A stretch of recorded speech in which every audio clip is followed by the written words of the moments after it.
Я жил тогда в городе Энск. После смерти родителей меня приютила соседка, тетя Даша. Жили мы очень бедно. Ну, чтобы поддержать наше хозяйство, я ловил раков и продавал их в пивную. Однажды вместо раков я выловил сумку утонувшего почтальона. Конверты размокли, и письма невозможно было доставить по адресам. В долгие зимние вечера эти письма заменяли нам книги. Одно из них особенно поразило меня. «Друг мой, дорогая моя родная Машенька», — писал какой-то моряк, «вот уже более 2 лет прошло с тех пор, как я послал тебе письмо из Югорского шара. Но как много переменилось с тех пор, я тебе и передать не могу. Среди ледяного поля неподвижно стоит наша замерзшая шхуна. Как будто своими глазами я видел этот корабль во льдах и на его борту отважного капитана. Письмо заканчивалось словами: бороться и искать, найти и не сдаваться. Я тогда еще не умел читать, но запомнил каждое слово. Может быть, вся моя жизнь пошла бы совсем по-другому, если бы я не выучил этого письма наизусть. Уже тогда я хотел стать путешественником. Комната тети Даши казалась мне тесной, и когда наступила весна, я убежал из Энска в дальние края. Мне не удалось попасть в неведомые страны. Я добрался до Петрограда, и, как множество других бездомных ребят, стал беспризорником. Жизнь путешественника сложна и полна неожиданных препятствий.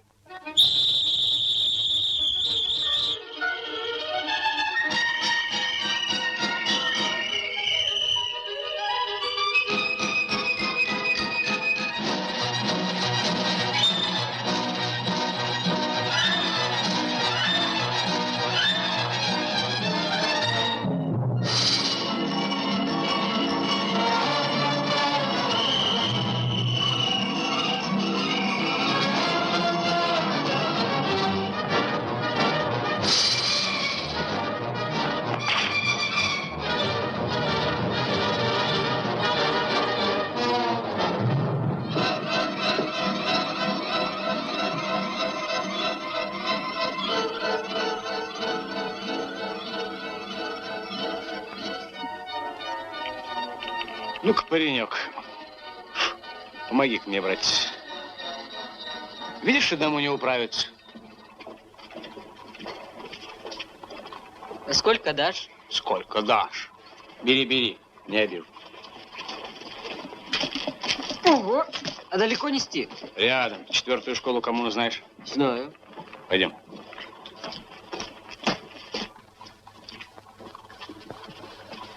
Так я познакомился с учителем Кораблевым и попал в школу коммунную. Откуда ты? Усатый привел. Сам дом. Да отстань ты от меня! Николай Антонович, ты что, у нас учиться? Ой, беспризорника привели, грязный ты какой! Его. А за что он тебя? Иван Павлович привел? Известно. Ну, ребята, каши принесли!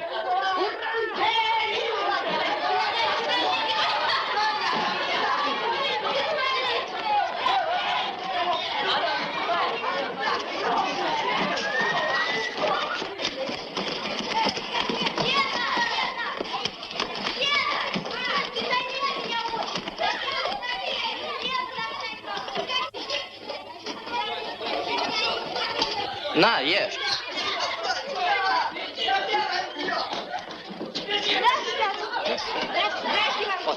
Иди сюда.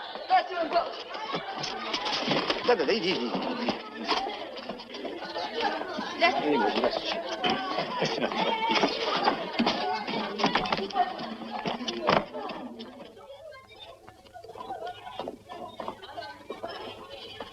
Это кто? Беспризорник? Опять? Не, так нельзя, товарищ Кораблев. Вы ходите по городу, собираете беспризорных. Ведь есть же план приема. Да, есть план, Николай Антонович. Но жизнь вносит в него свои поправки. Есть план, говорю я. Если мы будем с вами действовать так неорганизованно, то окажемся игрушкой стихии. Как тебя зовут, мальчик? Григорьев. Григорий. А скажи, пожалуйста, что тебе, Ромашов? Я занят. Ваша порция, Николай Антонович. Хорошо, поставь. Там.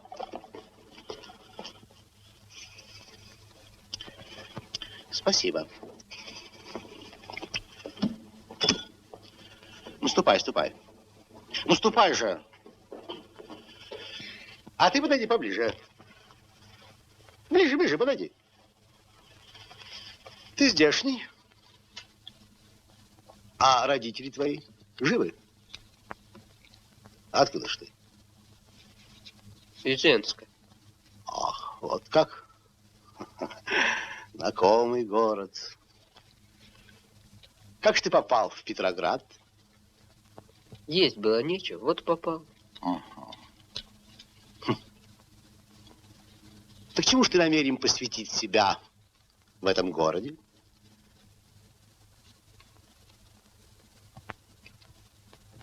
Ну, хорошо, хорошо, мы еще с тобой потолкуем. Хорошо. Ступай. Так и вы, товарищ Кораблев. Только в последний раз. А ты не убежишь?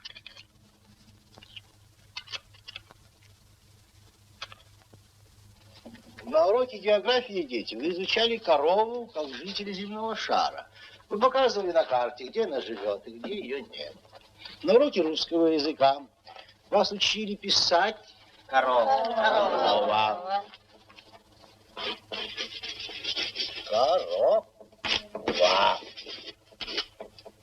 Теперь, дети, мы займемся с вами коровой как таковой. Как коровой. Как известно, дети. Теперь 100 тысяч, все равно, что копейка. А вот если набрать миллионов 100, поехать туда, где это еще неизвестно, но купить там всего, а потом променять на червонцы.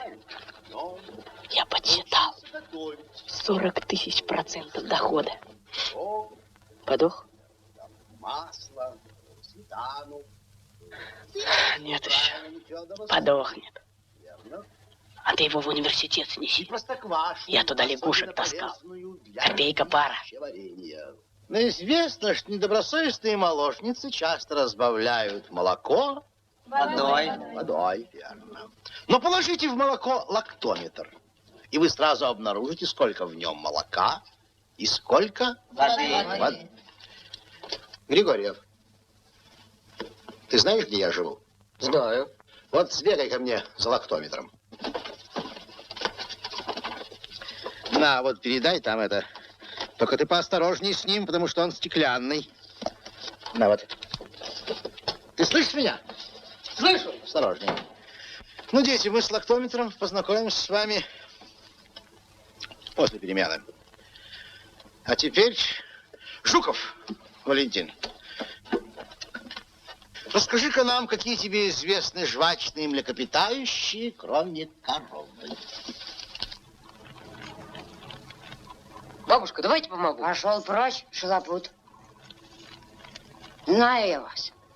Который лимон до дома донести не могу. Бабушка, если вы думаете, что я украду, то, пожалуйста, не беспокойтесь. Я даром помогу. Вот тебе крест. Мне просто жалко смотреть, как вы страдаете. Как же, поверила. Знаю я вас.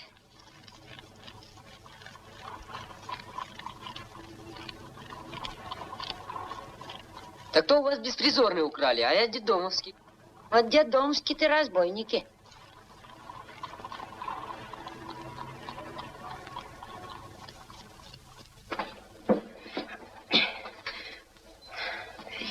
Ты чей? Ничей. Питерской? Не, я из Энска. Врешь ты, Уралькин. Я сама из Энска, а тебя не помню. Вы, наверное, давно уехали, я еще маленький был. Нет, не давно, а недавно. Бери кашель за одну ручку. Не дергай.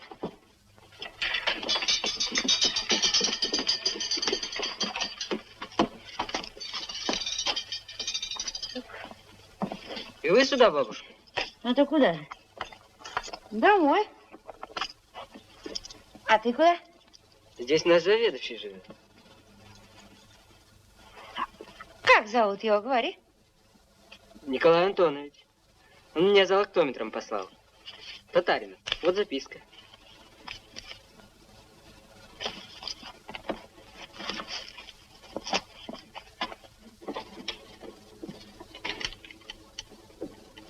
Да.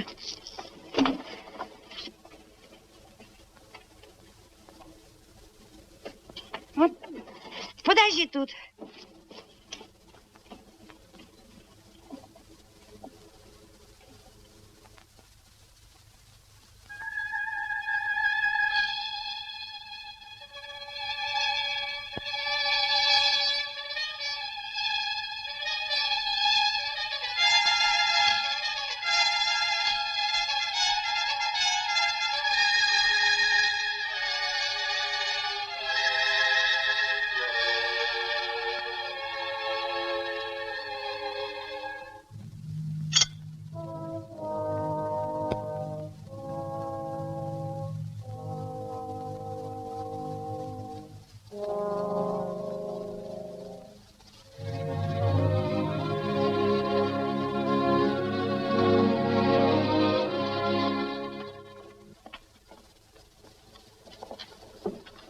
Ты к кому, мальчик? Меня Николай Антонович прислал. За лактометром. А, Николай Антонович. А ведь я вашу карточку еще раньше видел.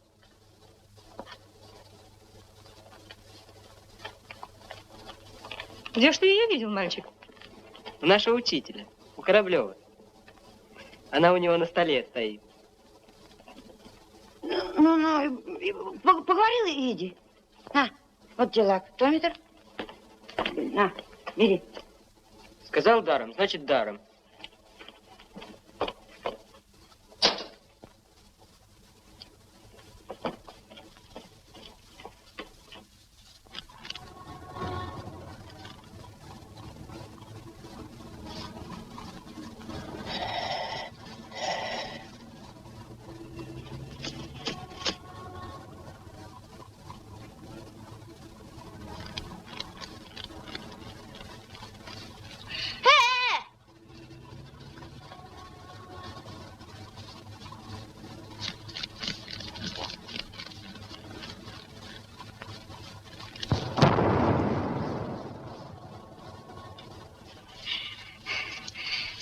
Вот здорово, а?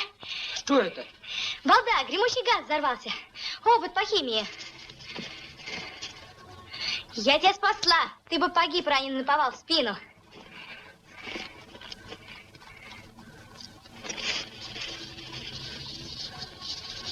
Где он? Я положил его в снег. Где он?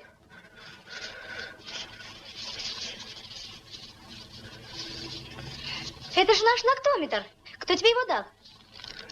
Меня заведующий послал за ним.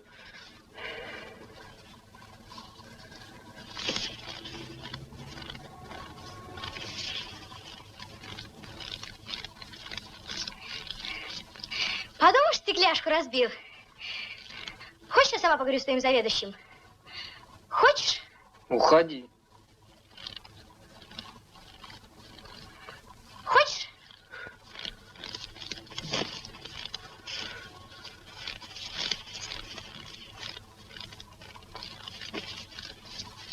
Хочешь?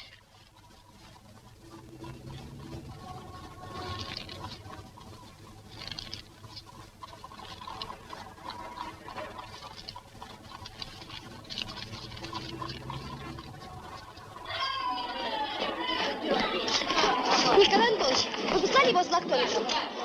Посылал, Катюша? Правильно, а я его разбила.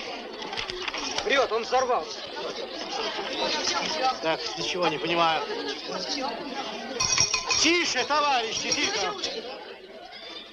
Он взорвался. Молчи, Григорьев. Катюша, объясни, в чем дело? Дело ни в чем. Закройте там двери, в конце концов. Я разбила лактометр. Вот и все. Врет. Так, хорошо, Катюша. Допустим, Катюша. Следовательно, один из вас говорит неправду. А знаешь ты, Катюша, что такое неправда? Неправда – это ложь. А ты знаешь ли, куда ведет ложь? Я пойду, Николай Антонович. Ну хорошо, ступай, Катюша. А с этим мальчиком мы еще побеседуем. Тогда и я стану. Ну, пора на урок. Ну иди, Григорьев. Николай Антонович, лактометр разбил я. Хорошо, ступай.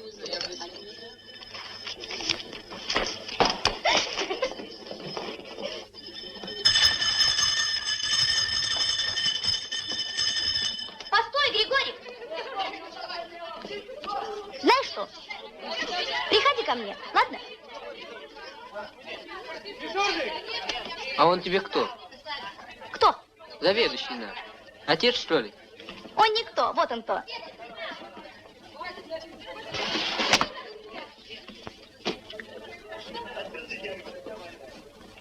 А это кто?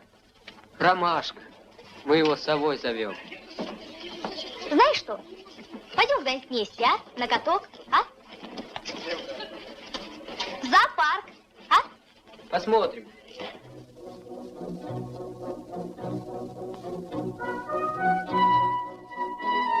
Какое это было прекрасное время. Это были годы мечтаний. Они как бы пунктирной линией наметили мою будущую жизнь. Я подружился с Катей Татариновой. Она ни в чем не отставала от меня, а во многом даже была впереди. Она тогда больше читала, знала про замечательных мореплавателей, и мы с одинаковым восторгом говорили о путешествиях и великих открытиях. Я увлекся авиацией. Нельзя сказать, чтобы это увлечение благотворно отразилось на моих школьных занятиях, но зато я построил собственный самолет и оборудовал его новейшими приборами. Вот одного только я еще не знал, как на нем летать. Катя давала мне книги о путешествиях в Арктику. Это были книги из библиотеки ее отца, капитана дальнего плавания, пропавшего без вести много лет тому назад.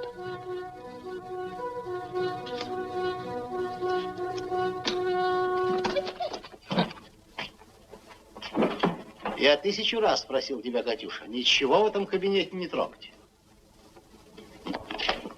Пора отвыкать от дурной привычки, распоряжаться тем, что тебе не принадлежит.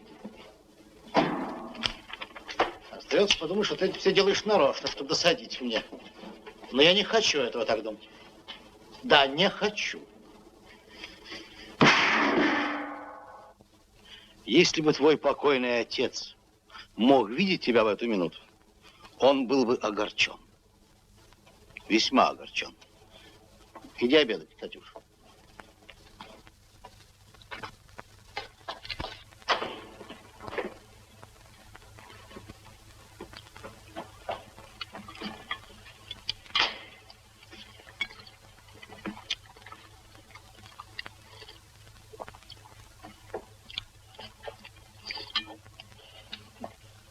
Саня, садись к столу.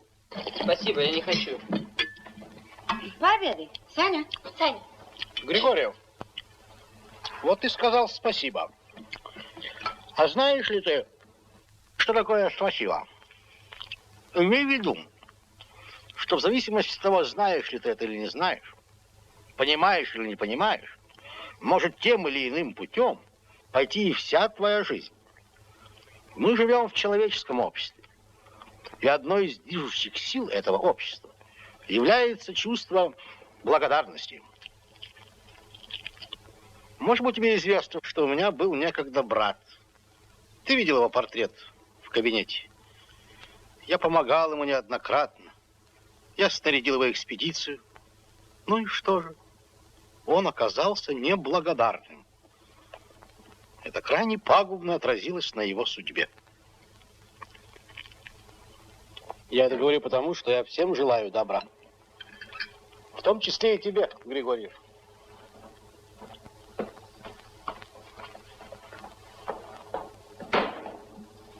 Саня!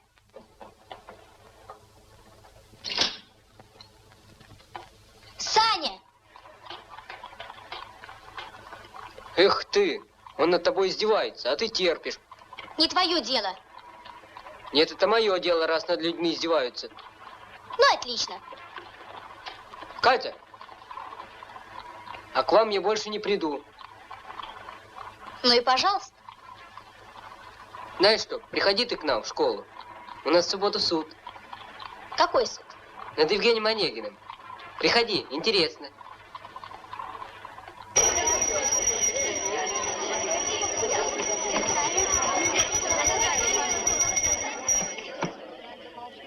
Обвиняемый Евгений Онегин. Встаньте. Признаете ли вы себя виновным? В чем? В преднамеренном убийстве под видом дуэли Ленского Владимира. Не цапай. Ленского Владимира, поэта 18 лет. Никогда. Надо понимать, что дуэль это не убийство.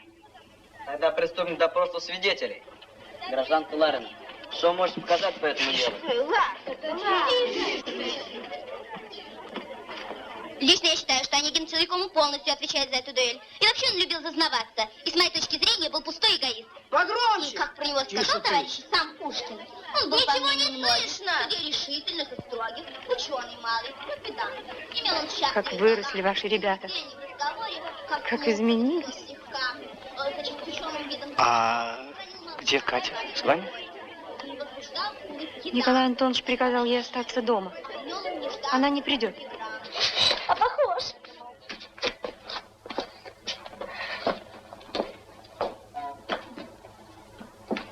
Кто это рисовал? Похож. Послушай, Саня, а почему тебя все капитаном зовут? Ты хочешь идти в морское училище, да? Нет. Знаешь что? Катька, ты никому не скажешь? Никому. Я иду в летную школу. Решил? Угу. Окончательно? А примут? В школу? Да. А вдруг ты нервный или еще что-нибудь? Примут. Ты куда? Куда надо? Отвечай, сова. Николай Антонович запретил им встречаться. Не твое дело. Нет, мое. Смотри, зоологическая крыса. Я ведь не посмотрю, что ты Ленский.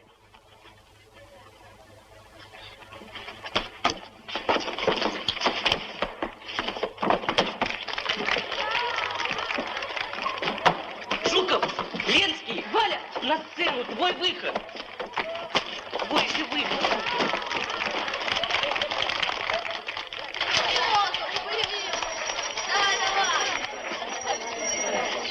Меня убило помещичье бюрократическое общество начала 19 века. Но вообще, товарищ, я должен сказать, что дуэли бывают не только среди людей, но и среди животного мира. Вот, например, один известный ученый Брэм. Он доказал, что самцы грызунов нападают на своих соперников и уничтожают их. И никто этот инстинкт не считает убийством. Значит, будешь военным летчиком? Нет. Полярным. Ну, если надо будет, то и военным.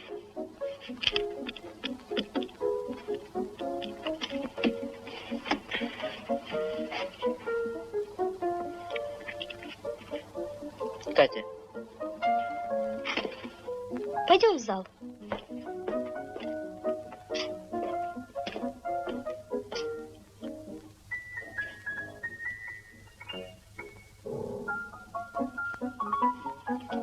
Что это значит? На самом деле ты ничего не чувствуешь. Если бы на моем месте была другая, ты сделал бы то же самое. Нет, не сделал бы. Нет, не сделал бы.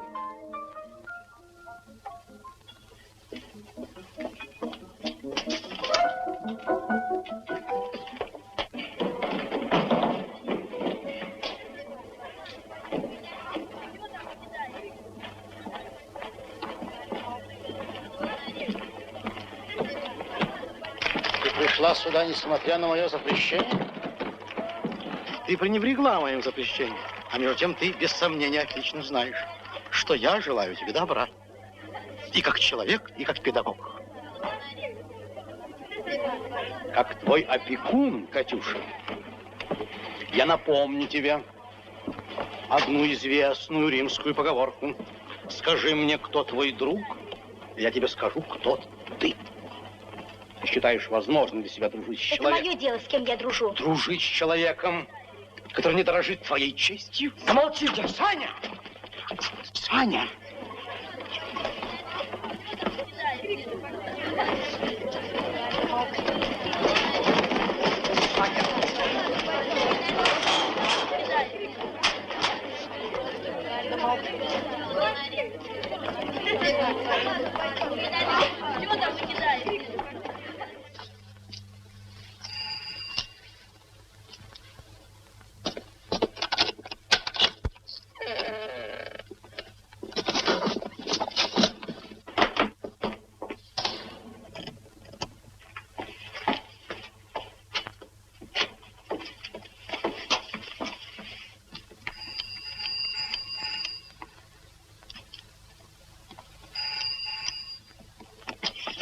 Вот что, голубчик мой, я на тебя по старой памяти не сержусь, но чтобы я тебя больше не видела и не слышала.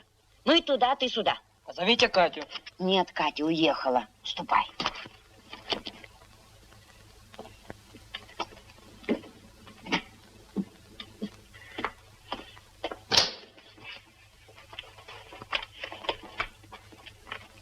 Вернется Катя.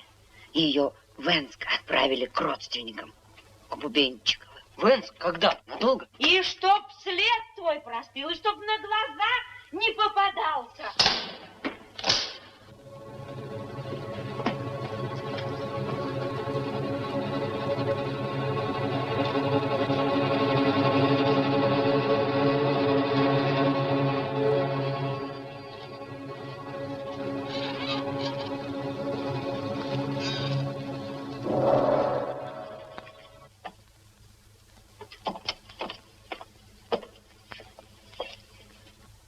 Саня? Господи. Да ведь мы думали, что ты совсем пропал. Постой, постой. Ну ведь ты же была совершенно темная, теперь какая-то светлая. А ты такой же. Нет, другой. Нет, такой же. Но ты к нам надолго? Я по делу. Ты знаешь Бубенчикова? Бубенчиковы? Это такие старые тетеньки. Наверное. Какая ты взрослая. Саня. Тетя Даша. Ой, я ее сейчас подготовлю. У нее сердце плохое. Сейчас.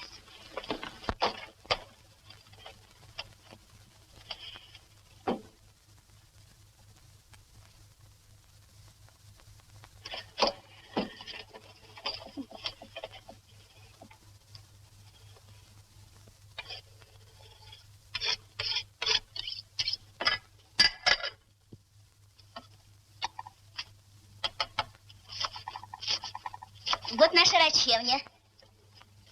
А вот твоя стамеска. Вот видишь, я все твое сберегла. А вот твоя рогатка. Только резинка засохла. А вот сумка. Помнишь, почтальон утонул? Ой, Вот здорово, и сумка цела.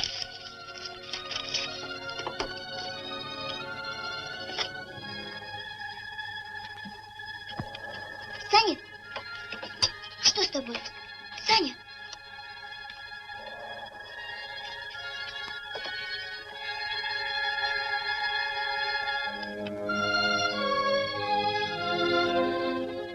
Неподвижно стоит наша Святая Мария. Ведь это же шхуна капитана Татарина. Друг мой, дорогая моя родная Машенька.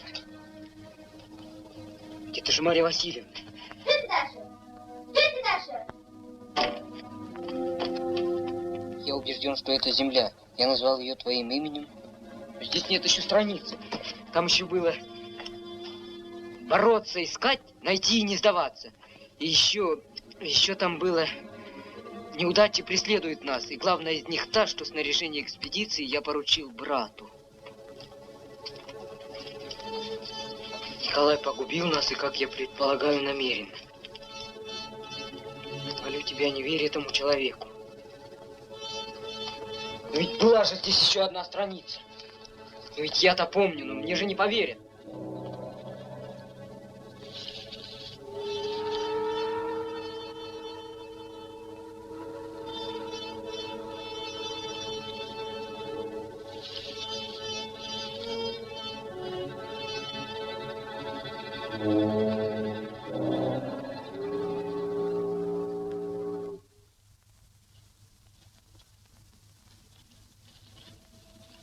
А дальше было написано про брата?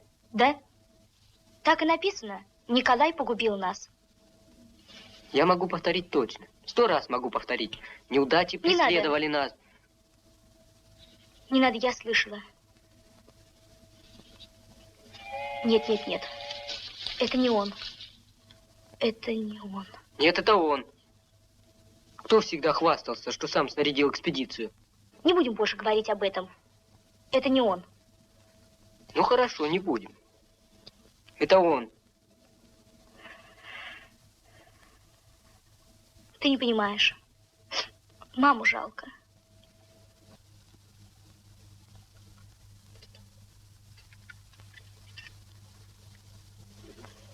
Катя говорит, что ты помнишь еще какие-то слова, какие-то строчки из этого письма.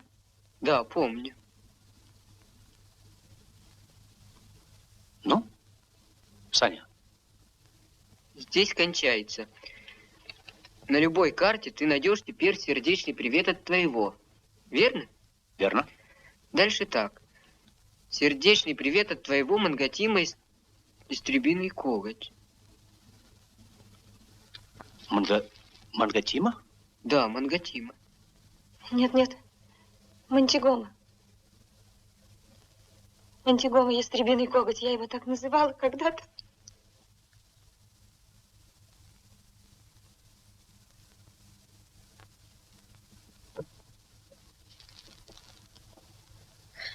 Ну, дальше, Саня, дальше. А дальше так. Как это было давно. Боже мой. Впрочем, я не жалуюсь. Все будет хорошо. Но одна мысль терзает меня. Это не я повторяю, так и было в письме. Одна мысль 2 раза. Ну. Это та, что снаряжение экспедиции я поручил брату. Николай погубил нас и, как полагаю, намеренно. Молю тебя, не верь этому человеку. Как ты сказал? Николай? Ты ошибся? Нет. Тогда выдумал. Ты зол на Николая Антоновича, и ты выдумываешь. Этого не может быть. Я не верю. Я пока ничего не скажу Николаю Антоновичу. Не правда ли? Пока не стоит. Ах, вот как? Не стоит. Так я сам это сделаю. Я пошлю ему копии, пусть почитает. Нет, Иван Павлович, я скажу, потому что все это меня возмущает. Факт, что экспедиция погибла из-за него, это же исторический факт. И Мария Васильевна, как жена капитана Татарина, должна сама предъявить ему это обвинение. Ты сумасшедший. Он погубил необыкновенных людей. Эти люди впервые в мире хотели пройти северный путь в одну навигацию. А Мария Васильевна, как жена капитана Татарина... Замолчи. Марья Васильевна не жена капитана Татаринова. Она вдова его. Она жена Николая Антоновича. Ступай. Ты не должен больше вмешиваться в эту историю. Иди.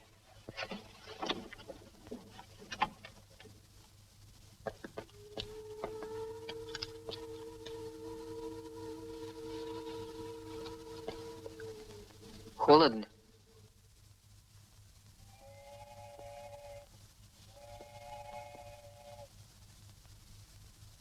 Не думайте больше об этом.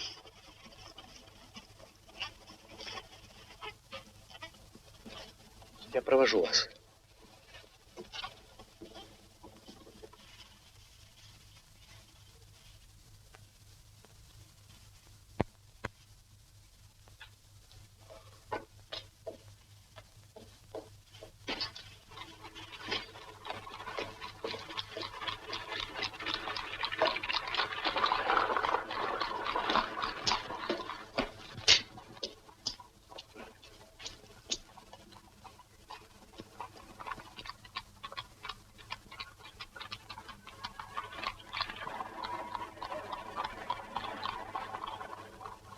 С ледяного поля направляется Святая Мария.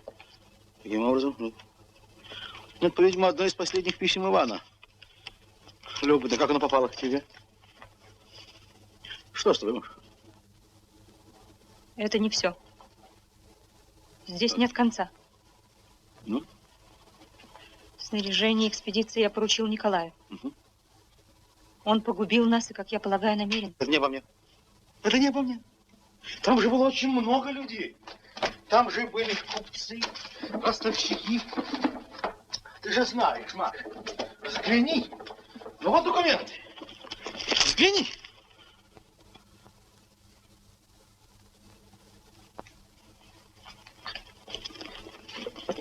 Маша. Маша, послушай. Я прошу тебя, ты выслушай меня.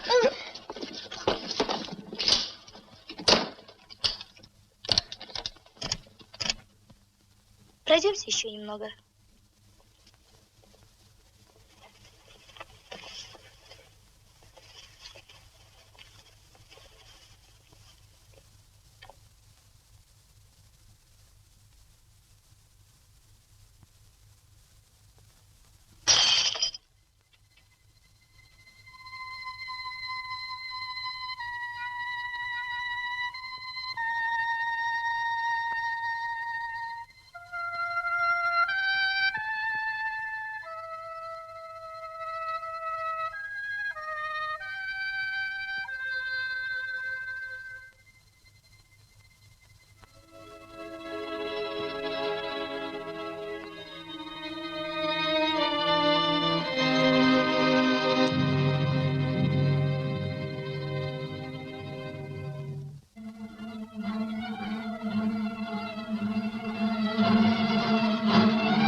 Что тебе нужно?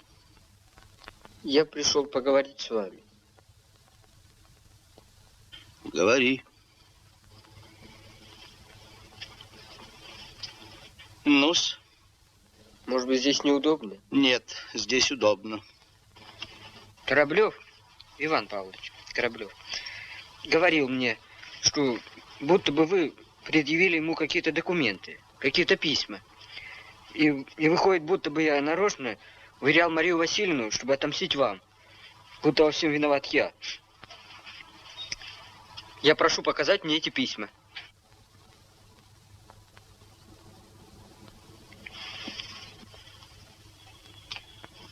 Кто это? Кто это? Это человек, который убил ее. Это человек, который оклеветал меня самой страшной клеветой, какая только доступна воображению. Но я еще жив. Я жив еще! Я мог бы прибегнуть к суду, засудить его за все, что он сделал, чтобы погубить, отравить мою жизнь. Она умерла из этой подлой, гнусной змеи. Из-за этого мальчишки с нечистой кровью, который так низок, что осмеливается снова прийти в дом, где она умерла. Пусть же он живет, если может. Николай Антонович, я вовсе не буду отвечать вам, потому что я понимаю, в каком вы состоянии. Да, я снова пришел и буду приходить снова до тех пор, пока не докажу, что не я виноват в смерти Марии Васильевны. И я прошу показать мне эти письма, чтобы все могли убедиться, что я действительно та подлая змея, о которой вы только что говорили. Письма? Ему нужны письма! Ему нужны письма! Уходи. Слышишь? Уходи. Вот. Сотни писем. Счета, документы. Вот! Катя. Катя. И ты. Хорошо же. Я не стану читать эти бумаги. Я сделаю другое. Я найду экспедицию. Я не верю, что она исчезла бесследно. И тогда посмотрим, кто из нас прав. И тогда посмотрим, кто из нас прав. Больше я не бывал у Татариновых. Окончив школу коммунну, я уехал из Ленинграда и поступил в одну из летных школ авиахима. И вот, наконец, первый самостоятельный полет. Прекрасное чувство полной свободы. Это были годы, когда Арктика, которая до сих пор казалась какими-то далекими, никому не нужными льдами, стала близка нам. И первые перелеты привлекли внимание всей страны. Всем сердцем я рвался на север. Хотел стать полярным летчиком. Эта профессия требовала от меня терпения, мужества, любви к своей стране и своему делу. Я рейсовый летчик Заболярье. Почта в Красноярск, грузы в Норильск, инструменты для лесозаводов. Я перебрасывал изыскательные партии, возил учителей, врачей, партработников в глухие немецкие районы. И я по-прежнему помню о капитане Татаринове. Он был великим путешественником, и его истории выходят далеко за пределы личных дел и семейных отношений. Великий Северный путь открыт. Вот его история. Я расспрашивал местных жителей, изучал старинные лодцы, искал следы экспедиции на Таймыре, на Северной земле. Для меня было ясно, что их нужно искать именно там. Но неожиданно меня отозвали с севера. Возвращаясь в Ленинград за новым назначением, я собирался доложить о своих находках в фактическом институте и добиться организации поисковой экспедиции.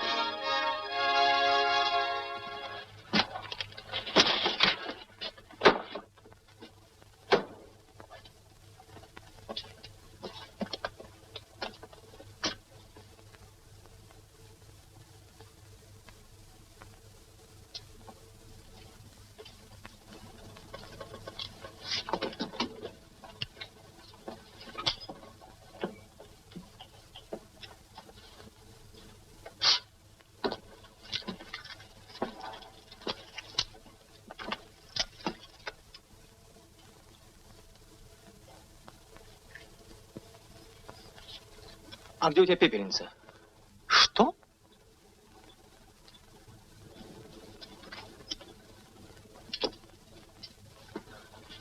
Валька, посмотри. Неужели ты в самом деле меня не узнаешь? Нет, как же мы, кажется, встречались. Кажется. Мы, кажется, встречались. А ну смотри, скотина. Ну? Саня! Саня! Это Саня! Валентин Николаевич, мы пошли. Да, вот молодец, черт возьми! Ты когда приехал? Ну только что. Так, надолго? Да нет, отозвались с севера, дают новые назначения. И прямо ко мне, молодец! Спасибо. Катю видал? Нет. А что? Так она же в Ленинграде.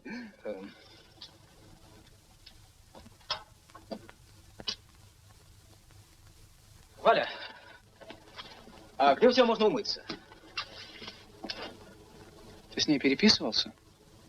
Нет. Почему? Я писал, не получил ответа. Ну где у тебя можно умыться, Валя? Мне помыться надо. И что ж, нельзя объясниться, выяснить? Она сейчас здесь. Она геолог. Сейчас уезжает в экспедиции. Но я знаю. Она одна?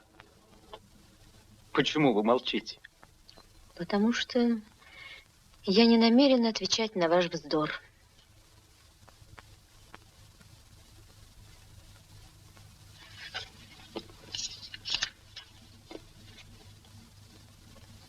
А с ним ты будешь несчастна. А почему вы говорите мне «ты»?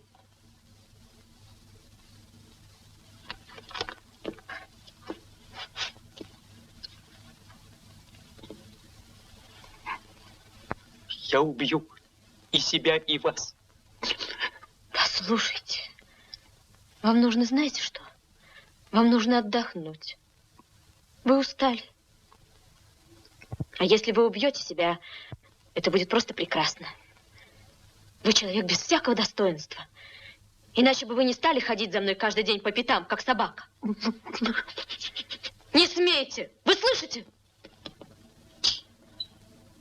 Вы пришли к Николаю Антоновичу. Так идите к нему. Я не хочу вас видеть. И не смейте никогда приходить в мою комнату. Катя! Вот вам и Катя. Я не хотела с вами ссориться, но это становится просто невыносимым. Вы запугиваете Николая Антоновича какими-то бумагами, и он требует, чтобы я вышла за вас замуж. Можно подумать, что в наше время женится с помощью каких-то дурацких интриг. Уходите.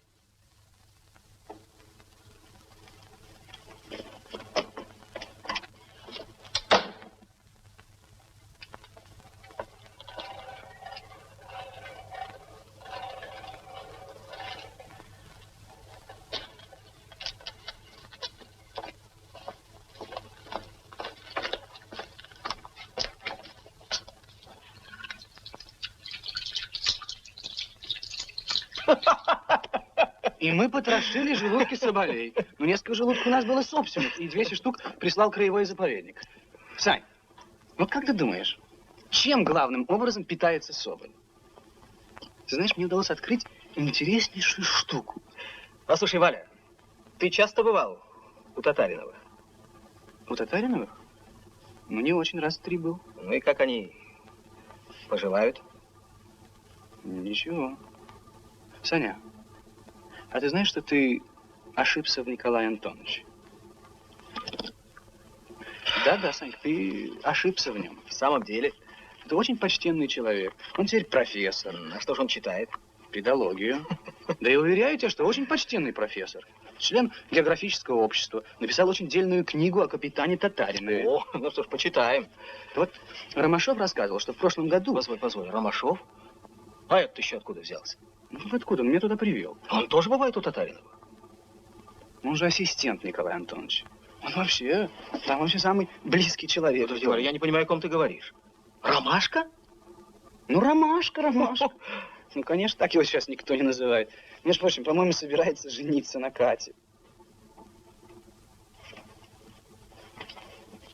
Что? Черт, совсем упустил из виду. Да не то, что собирается, Саня. Да нет, Валя, ты уж договаривай. А что, собственно, договаривать? Я вам вообще тебе ничего не сказал. Ну, просто я думаю... Слушай, а мало ли что я думаю. Ты знаешь, мне иногда в голову приходят такие мысли, что я сам удивляюсь. Что ты ко мне пристал? Скотина!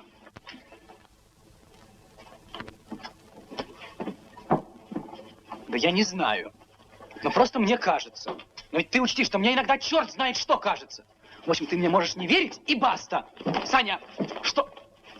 Сань, ты что? Сань, ну нет! Ну чудак какой, ну ничего подобного. Сань, ну я тебе клянусь, что я ничего не знаю. Клянусь тебе, ты можешь мне поверить или... Саня, ты что? Ты что, ошалел?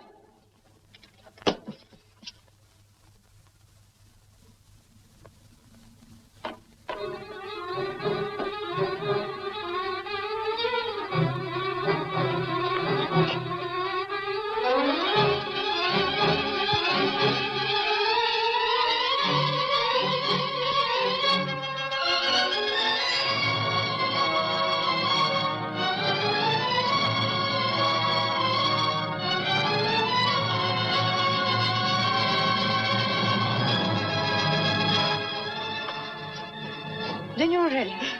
Нина Капитановна, здравствуйте. Помните вы меня еще? Наверное, забыли давно. Вот, забыла. Ничего я не забыла. Катя?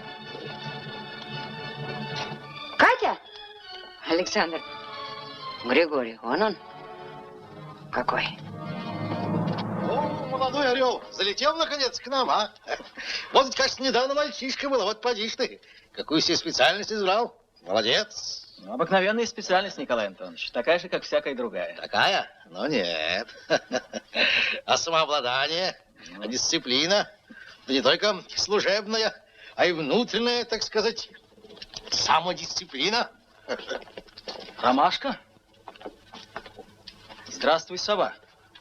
Сова? Да, сова. Как это ты помнишь все эти школьные прозвища? Я, брат, все помню. Жаль, что мы с тобой редко встречались. Ты где служишь? Ах, да, на севере. Катя мне говорила.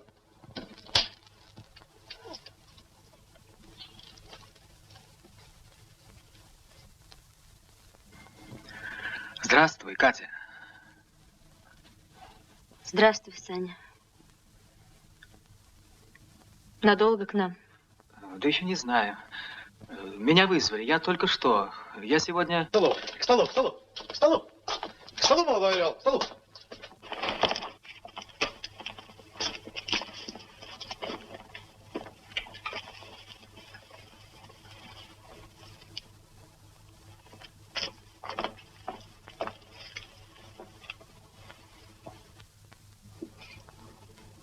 Ну, ждем полярных рассказов.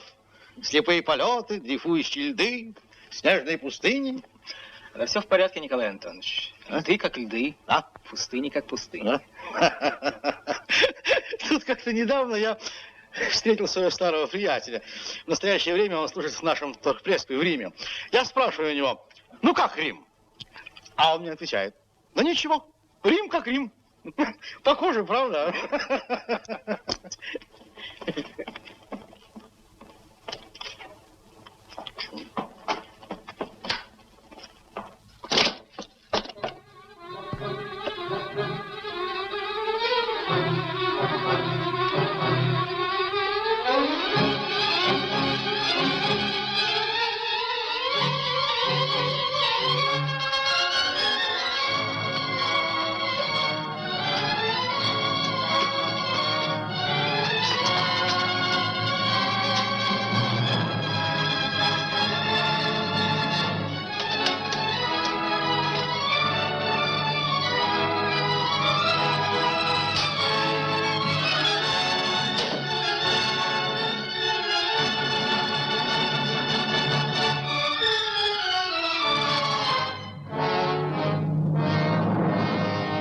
Я пришел, потому что я люблю тебя, Катя. А ты забыла меня? Это правда?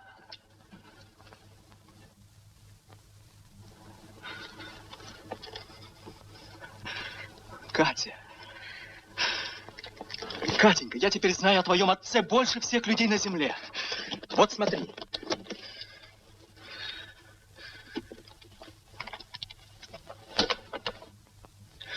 Вот смотри. Вот судовые дневники, а вот записи ненецких охотников. А вот багор, латунный багор. Ты видишь на нем надпись «Святая Мария». Он был найден на Таймыре. А это значит, что твой отец добрался до большой земли. И теперь можно с точностью до полуградуса определить место, где надо искать останки его экспедиции. Я собрал его жизнь и доказал, что это была жизнь замечательного человека. И знаешь, почему я это сделал? Потому что я люблю тебя, Катя. Послушай, Сань, я думаю, что мы с тобой достаточно культурные люди, чтобы могли решить все мирным путем. Не так ли? Угу. Начну с того, что я располагаю кое-какими сведениями. Весьма важными для тебя. И могу их тебе сообщить. За сколько? Ты можешь понимать это как угодно. Но я прошу тебя только об одном. Чтобы ты уехал. Один? Да. Без Кати? Да. Думаю, что тебе интересно будет знать, какую роль Николай Антонович играл в экспедиции капитана Татаринова. Могу оказать тебе в этом деле серьезную услугу. Ты уверен? У меня есть доказательства. Санька, да ты думаешь, он кто? А? Ты думаешь, кто он? Я знаю о нем такие вещи, такую штуку. Ты думаешь, кто он? Это интересно. Но знаешь что, Ромашов? Что? Я не успел позавтракать. Может, мы спустимся в кафе? Ты не возражаешь?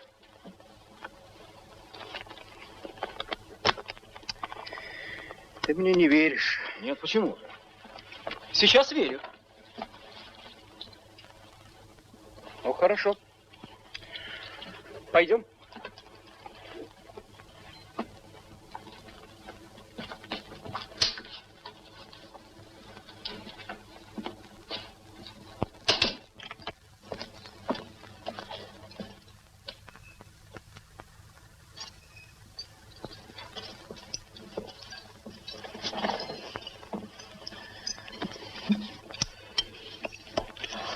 Знаешь что, Ромашов? Ты мне закажи яичницу, кофе, ну, пару булочек. Я приду сейчас.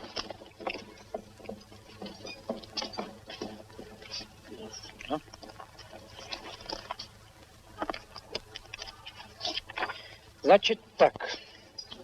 Пару булочек. Сейчас.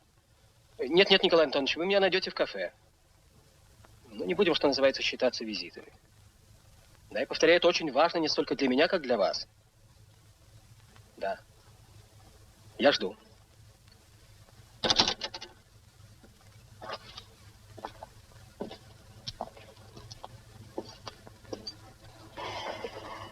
Так ты, значит, хочешь, чтобы я уехал без Кати? И тогда ты отдашь мне вот эти бумаги. Все. То есть, иными словами, ты хочешь, чтобы я от нее отступился? Я люблю ее. А, ты ее любишь. Это интересно. И чтобы мы не переписывались, не правда ли? Ты думаешь, он кто? Он был богатый человек. Биржевик. Ну, играл на бирже, вел крупные дела. Он застраховал шхуну капитана Татаринова на...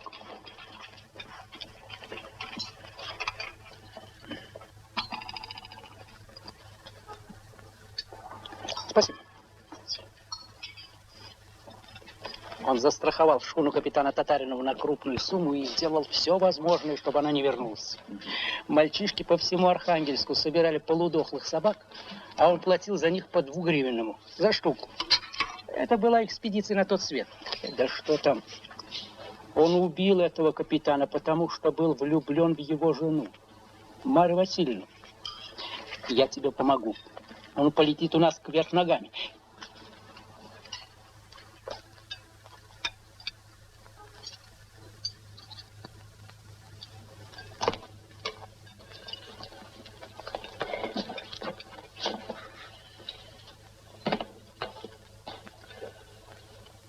Николай Антонович, вам без сомнения известен этот человек. Это некто Ромашов, ваш любимый ассистент и без 5 минут родственник, если я не ошибаюсь, конечно. Он явился ко мне и предложил воспользоваться вот этими бумагами, из которых следует, что вы погубили Татаринова. Зачем вы пригласили меня сюда?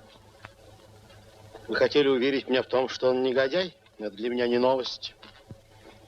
Вы хотели уничтожить меня, но вы не в силах сделать больше того, что вы уже сделали, погубив Марию Васильевну. Не принимаю. Не принимаю ни упреков, ни обвинений. Не было этого. Только одного свидетеля я признаю. Его самого. Ивана Татаринова. Только он один может обвинить меня, если бы я был виноват. Вы не подумайте, Николай Антонович, что я собираюсь посвятить свою жизнь, чтобы убедить человечество в том, что вы виноваты. Для меня это ясно давно, а теперь и не только для меня. Просто я считал своим долгом раскрыть перед вами истинное лицо вот этого прохвоста.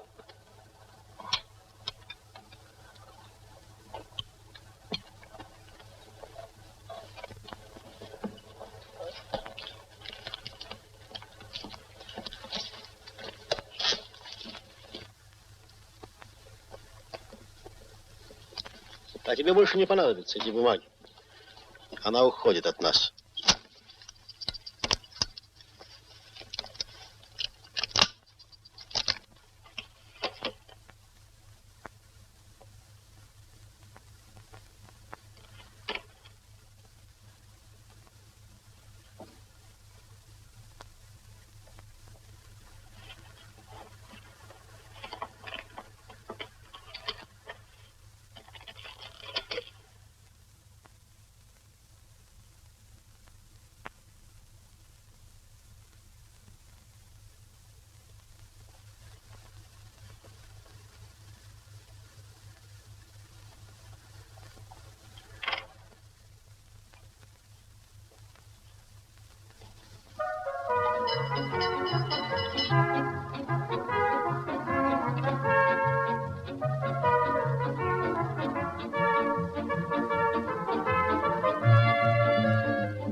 Я жена летчика.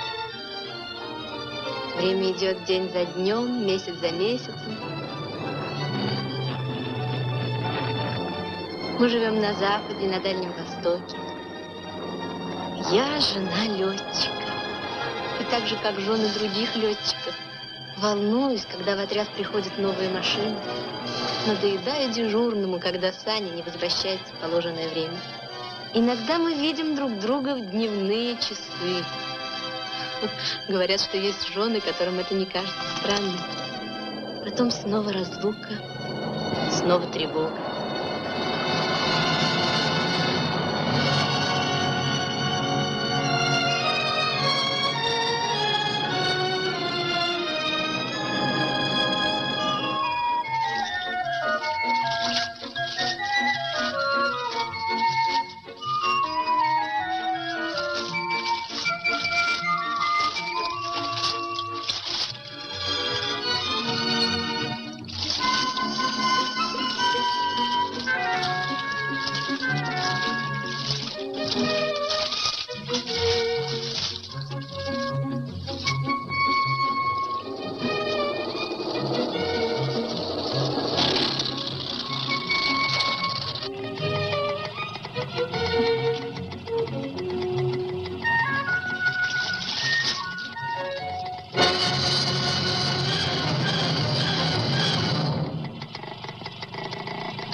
Война.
Катя, вы меня не узнаете? Это я. Мне нужно поговорить, потому что дело касается вас. Какое дело? Очень важное дело, Катя. Я расскажу. Пойдемте, я расскажу.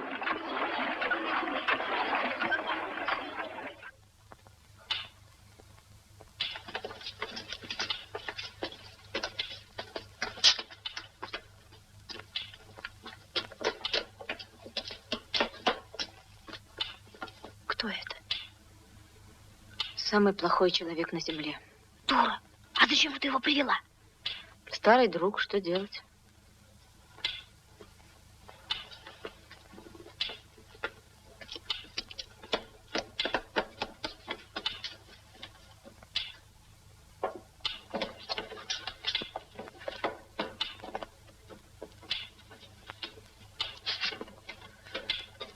Говорите. Это вот вам. Берите. Я еще достану. Есть люди, у которых все можно купить, все, что угодно. Вы давно в Ленинграде? 3-й день. Я искал вас, Катя. Я должен все вам рассказать. Говорите. Так вот, я был на Южном фронте. Попал в окружение. Вырвался чудом. Был контужен, правда, легко. Поместили меня в санитарный поезд. Это будет длинный рассказ, Катя.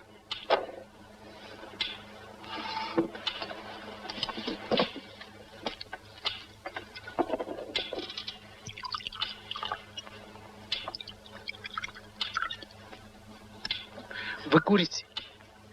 В войну многие женщины стали курить. Да, многие. Меня ждут в госпитале. Вам дается 10 минут. Хорошо. Я скажу главное.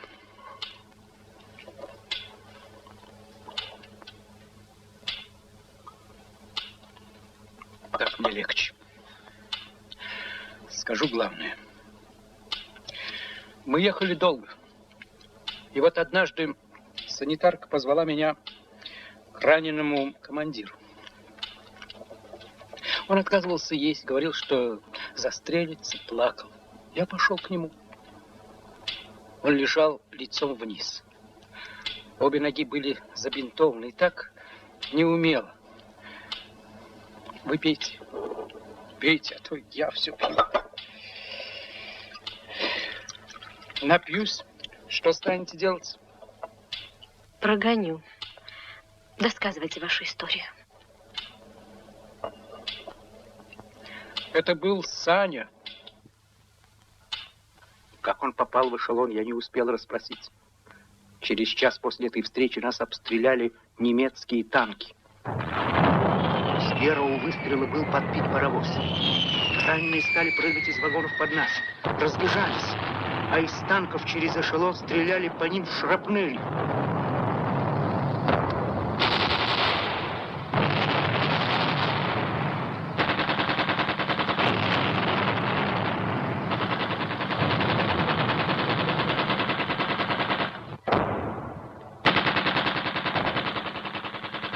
Я не оставил его.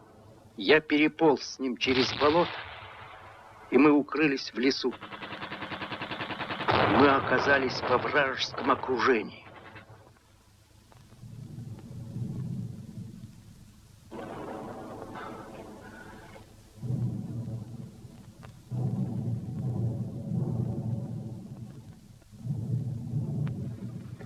Сейчас же верни оружие и документы, болван. Ну?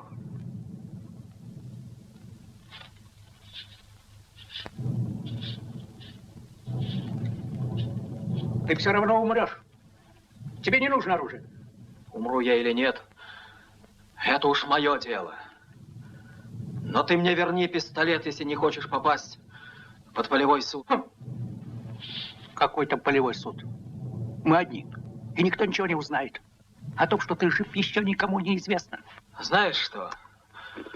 Хлебни-ка из фляги и приди в себя. А уж потом мы решим, жив я или умер. Я ждал здесь, чтобы сказать тебе, что ты мешал мне. Ты надоел мне безумно, смертельно. Ты надоел мне 1000 лет. А теперь все кончено навсегда. Ты умрешь, у тебя гангрена.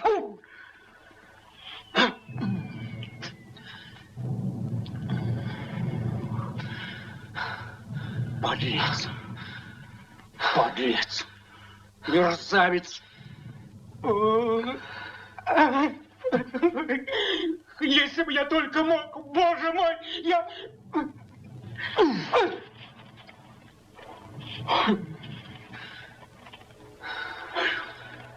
Итак, хорошо. Хорошо.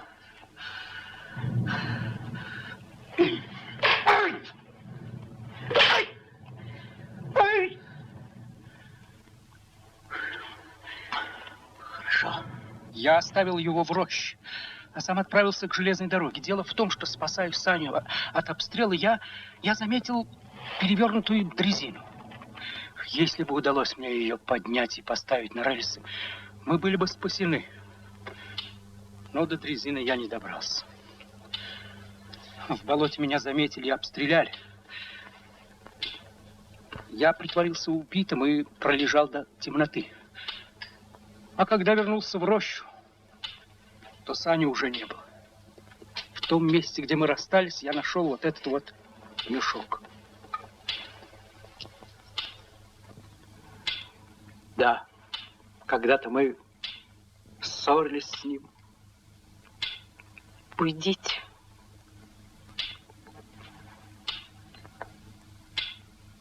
Я понимаю.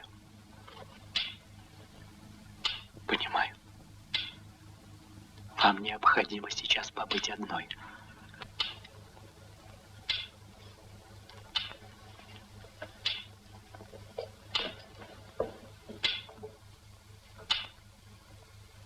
Уйдите.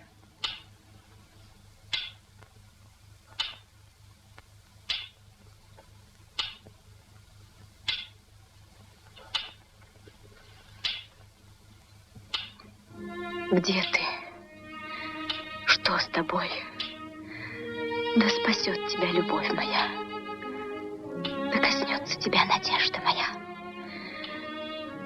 Встанет рядом, взглянет в глаза, прижмется к кровавым бинтам, скажет: это я, твоя Катя. Пусть другая поможет, поддержит тебя, напоит и накормит тебя.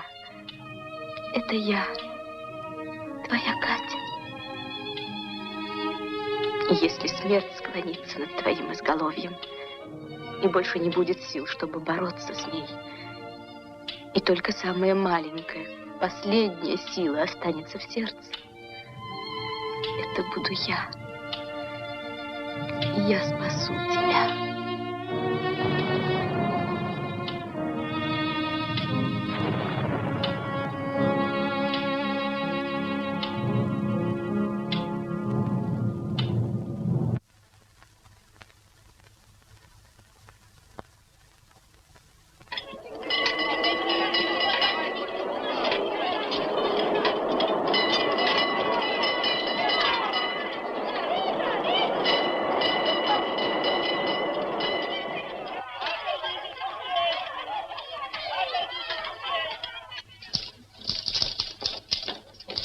Евгения Андреевна, там военные пришли, вас спрашивают.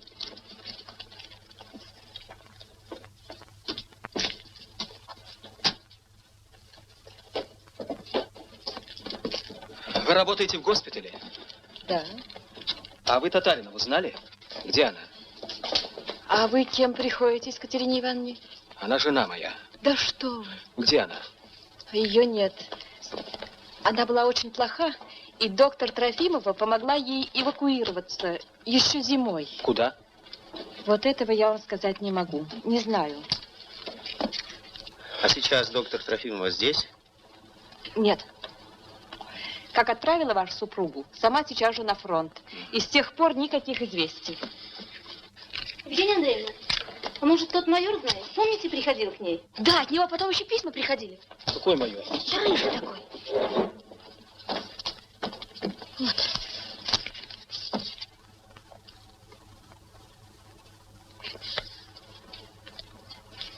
Ромашов. Да Катерина Ивановна найдется.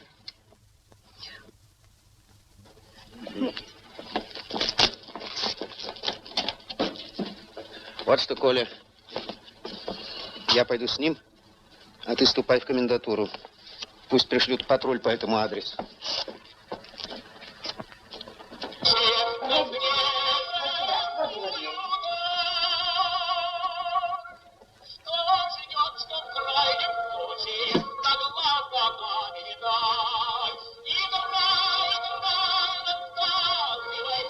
Жив, как видишь?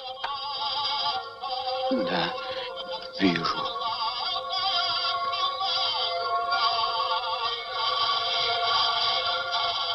Где она?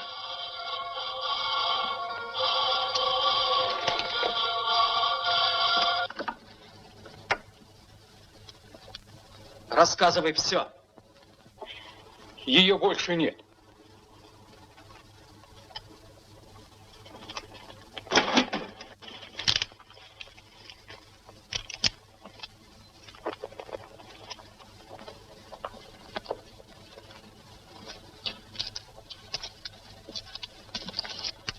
Ну, знаешь что?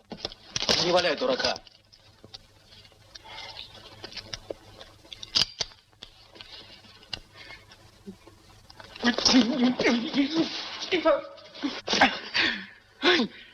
Убери руки!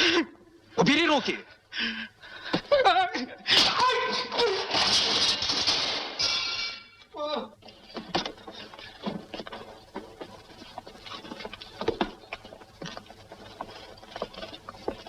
Гражданин Ромашов? Оружие? Не имеется. Вот его оружие. Пройдите, гражданин Ромашов.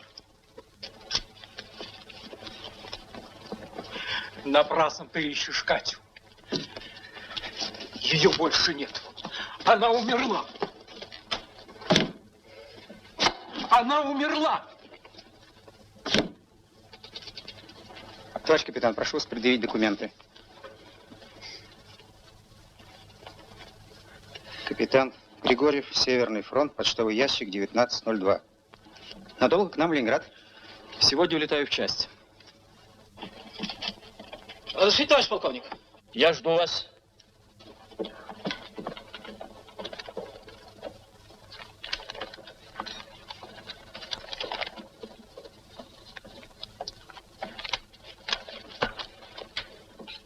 Экипаж к выполнению боевого задания готов.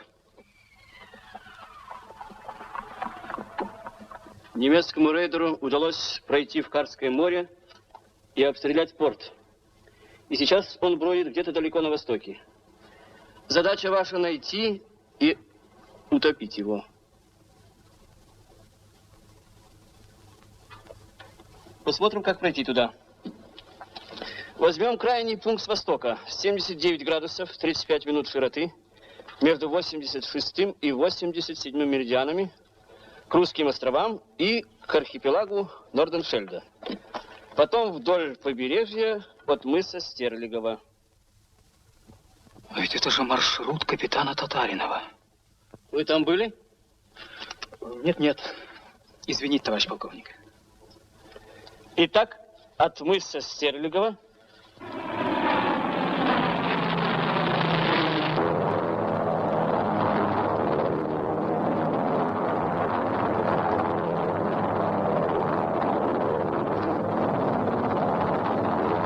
Сколько в полете? 2 часа 40 минут. Где мы? 79 градусов 35 минут широты по 86-му меридиану.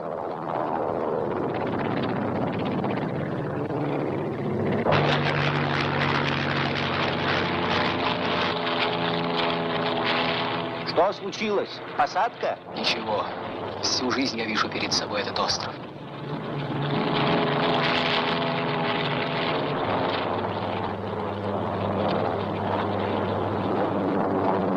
Рейдер. Приготовиться к атаке.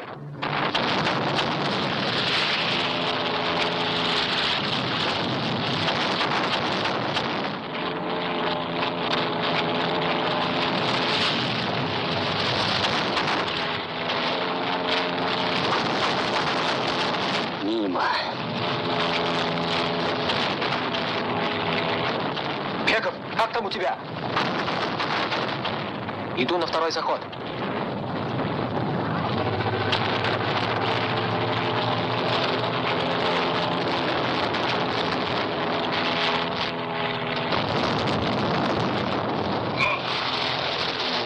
Готов. Дотянем, Саня? Дотянем. Сколько до берега? Минут 26.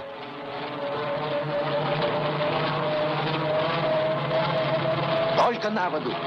Держи только на воду.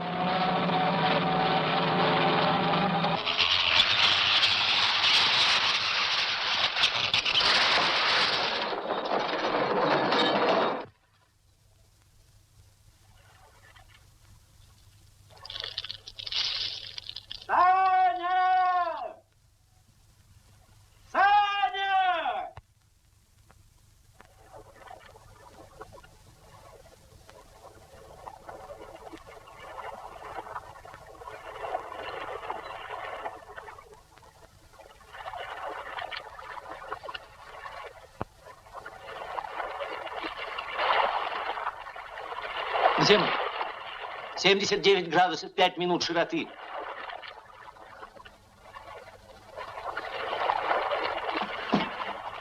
Что случилось? Что? Что с тобой? Иди ты к черту. Ты думаешь, я сошел с ума? Здесь была стоянка Святой Марии.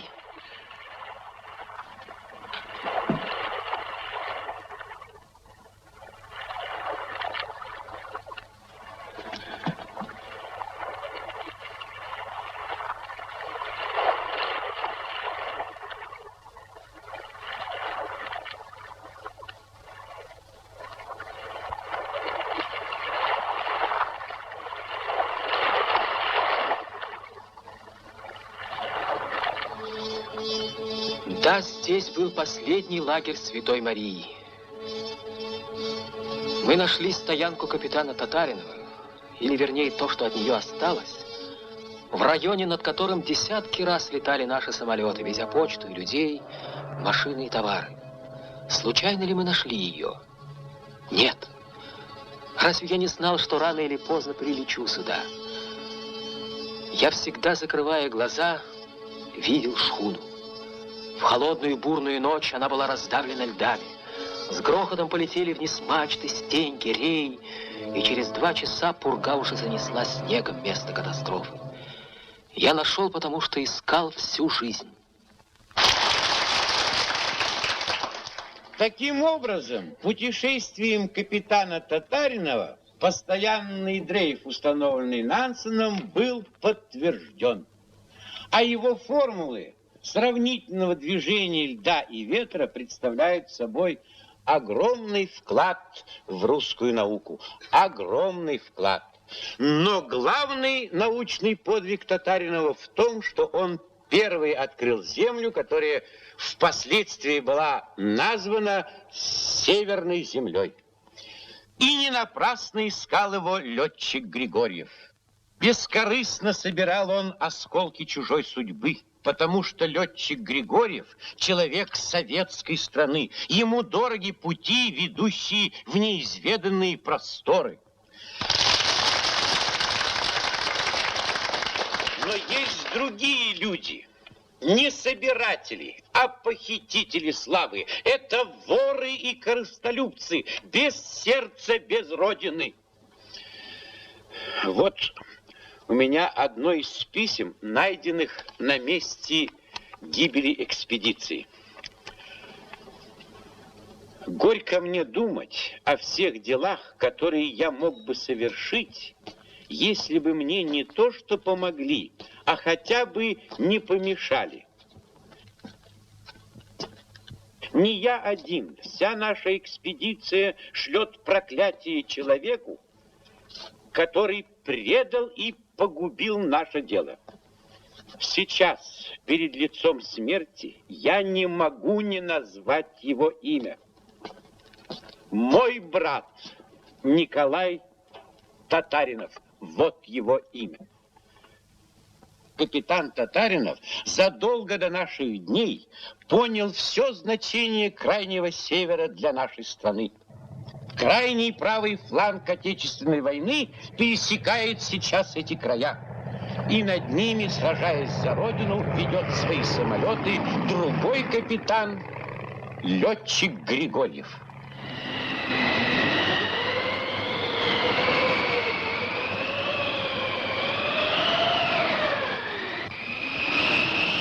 Печку затопи, а? 2 дня не топлено. Ага.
Катя.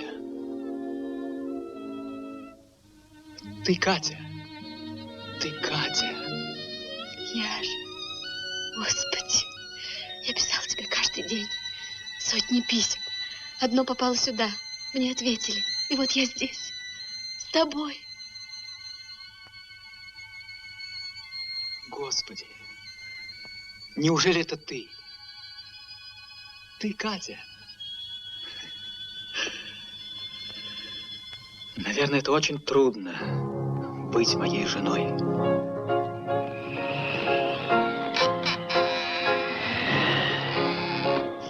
Ты знаешь, Катя, о чем я чаще всего думал? О том, что я мало любил тебя. Мало. Милый, родной мой, со всеми страхами, заботами, волнениями, это всегда было счастьем. Катя, если бы ты знала, как мне не хочется снова с тобой расставаться. Я всегда была с тобой, и я всегда буду с тобой.